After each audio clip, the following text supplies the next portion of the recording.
Vinny Russo. I'm 24 years old. I had my first competition this last November. I entered the men's physique category, placed in second out of 9 other competitors. Right now, I'm a 2012 Body Space Spokesmodel finalist. I've always been involved in sports, training with my father since I was little. You know, he trained me with basic power lifts and various techniques on speed for football per se. But what happened was I wound up becoming like this meat fridge. I really didn't know a lot about nutrition. So like I said, I was like kind of like a meat fridge with all this power and speed, but not really that much definition. So I took it upon myself to do a lot of reading, and I found bodybuilding.com, which, you know, offered a lot of support through Body Space community and a lot of information on proper nutrition and exercise, and I used that to my advantage. It was a mindset that was instilled in me at a young age by my father, and I've been doing it for so long that it's just a part of me. So if I were to not train, you know, I feel like I'm cheating myself almost. So basically that's why I stay with it. It's almost like a competitive nature is what drives me in and out every day. If you treat your body well, it'll treat you well in return. So by fueling it with proper nutrition and training it with regular exercise, you know, you're looking for basically overall better health, which will lead to longevity.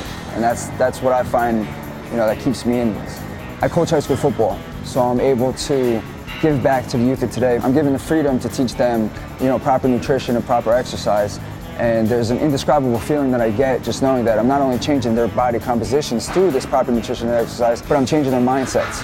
And maybe, you know, they could take with them that mindset and maybe pass it to the family, and maybe don't eat as healthy or, you know, take certain risks, and, you know, a domino effect can come out of this to where everybody starts living a healthier, fit lifestyle.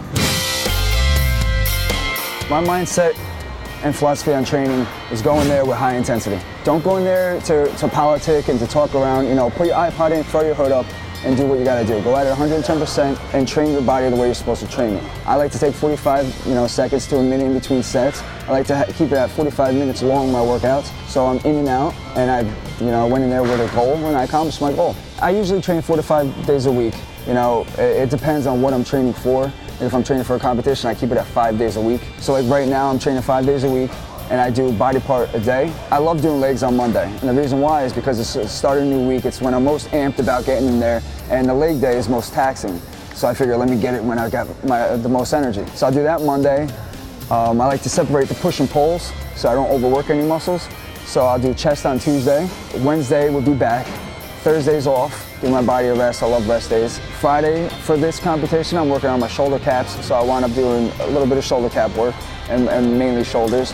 And then Saturday would be arms, and then Sunday I have off. Well, the sets mainly are from 3 to 4. My rep range stay from 8 to 12. That's where I feel like I get the most hypertrophy from my workouts. There's a lot of techniques in the way I train. I like to add, you know, drop sets, triple rise sets. It depends on what I feel like. If I feel like my chest is looking a little soft, I'll add a couple drop sets just to build out the definition. Or, you know, with arms, I'll do triple rise sets. I'll do a lot of rest pauses, you know, just to keep variation, just to keep me excited to get back into the gym. I mean, if you're new to this and you want to come in and you want to keep yourself motivated to get in there, go in there, bring out a workout partner. You guys motivate each other, and just make sure that you're always adding different techniques. Do a lot of reading. Find, you know, different things that you can do just to add variation. Go from free weights to machines, you know, different weeks. On the off season with cardio, I like to keep it around 3 to 4 times a week. You know, I'll keep it at low intensity. You know, I'll do maybe like an incline speed walk, or I'll do an elliptical for about a half an hour to keep my heart rate in between a certain range. But when I'm training for a competition, it's 5 days a week, 4 to 5 days a week, and it's interval training. So I'll start off with like 2-minute walk, 2-minute jog, and I'll go back and forth for about 30 minutes. Then like 2 weeks later, I'll do a minute walk, a minute jog, and I'll do that for about a week. And then I get into it where I'm doing a minute jog, a minute sprint, and that's very taxing. And I do it right in the morning. I do it on a fasted stomach. It's what I feel works best for me. When it comes to rest days, I take full advantage of it. I sleep and eat. That's basically what I do, and I love it. Especially when training for competitions. I mean, you're training your body to the max, so your body needs that rest. I've reached many plateaus where, you know, you just go in there, you're like, I can't push any more weight, or you feel like you're getting weaker. So what I do to overcome those is I either add more variation, or I usually work out by myself. I'll grab a training partner, and I'll train past failure. And I'll do this for about 2 or 3 weeks, you know, and usually I'll get stronger from it and push myself past that plateau. Now, if that doesn't work, then basically your body's telling you something, you need rest. So, you know, even though you might not want to, you gotta take that week off, let your body heal, give it some time, fuel it the right way, and then get back to it, and usually you pass that plateau. I have absolutely 0 calves. I have no calves, and I'm upset about it. It's just, I guess it's my genetics. I train them hard, and I train them heavy. They just don't grow, and that bothers me because I like having a big leg look, but I mean, they just don't really develop on me. You could train with as much intensity as you want. You could train day in, day out, but if you don't fuel your body with the proper nutrition, you're not going to get anywhere. You'll be stuck on a plateau day in and day out. You got to get an overall aspect of what works best for your body. I like to see it as 40% of my caloric intake should be carbohydrates, 40% of it should be protein, and 20% should be fat. If being carb depleted, I like to add the fat up a little bit to maximum limit 30%. Just to give me that extra energy, that I'm lacking from being carb depleted. Carbohydrates, I like to stay with complex carbohydrates. They give you a sustained release of energy. I mean, I add my simple carbs in there too, post-workout, just because it's increasing insulin, it's spiking insulin, which will help shuttle the nutrients after workout when you're glycogen depleted.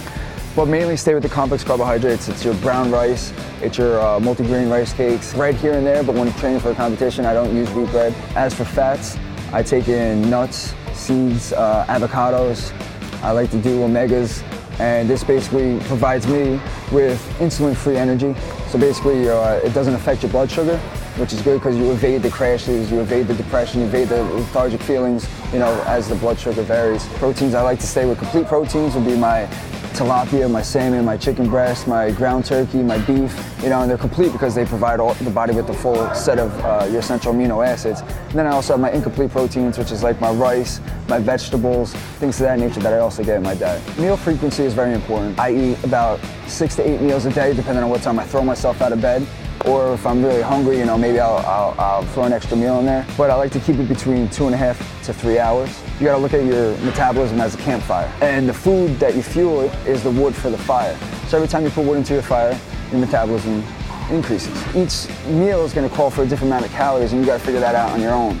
Like in your morning, you're gonna have your fats, you're gonna have your complex carbs, and you're gonna have your protein, which is gonna call for a lot of calories.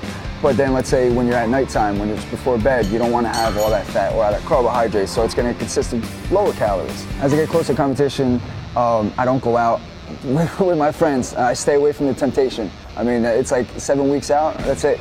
I'll see you guys later. I don't want to be tempted to drink. I don't want to be tempted to eat bad foods late at night.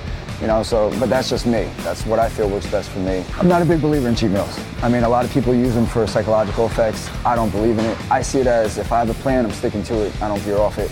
I feel like cheat meals are kind of for the weak-hearted. If I'm not training for a competition or a photo shoot, I mean, I have nachos, I have wings, I have a beer here and there. That to me isn't cheating because I don't have a set plan. Once my plan's set, I don't veer off that set plan.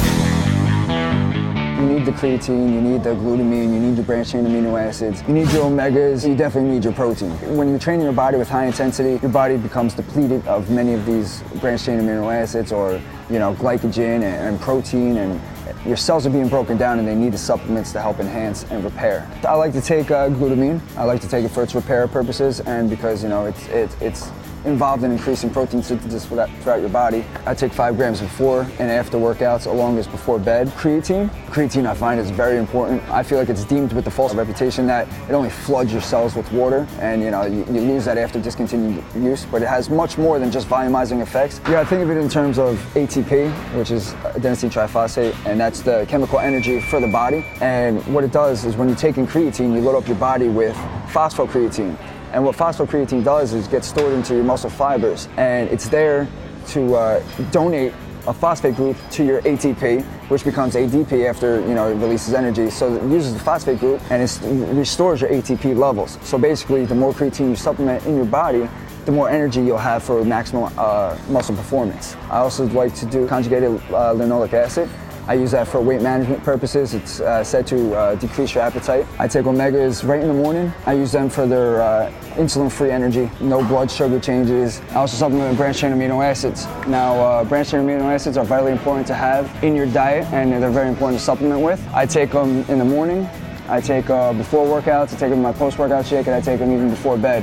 And the reason why I take so many is because during an intense workout, your branched-chain amino acids, they're profoundly broken down, and your body can't produce branched-chain amino acids. So it's important that you supplement with them so your body has a sufficient amount. By supplementing with the branched-chain amino acids, you protect your muscle tissue. Now you protect your muscle tissue because the body will break down those branched-chain amino acids before it breaks down your muscle tissue. So by having enough, it protects it. Protein's vitally important. It's the cornerstone of all supplementation. I take that before and after workouts. I also take it in the morning with my rolled oats. I prefer whey protein over any other type of protein. Now the reason why I prefer whey protein is because it's fast absorbing. You get the most bang for your buck because 90% of it is pure protein. I don't change my supplements at all. I use supplements basically for the scientific purposes and what they offer my body. I don't really cycle on or off or taper on or off. I use, the milligram set, I read the bottle, whatever it says, that's usually how I take it.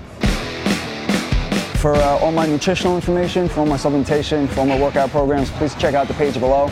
If you want to get in contact me, you can contact me via BodySpace. My BodySpace username is linebacker1025. And for more content like that, please check out bodybuilding.com.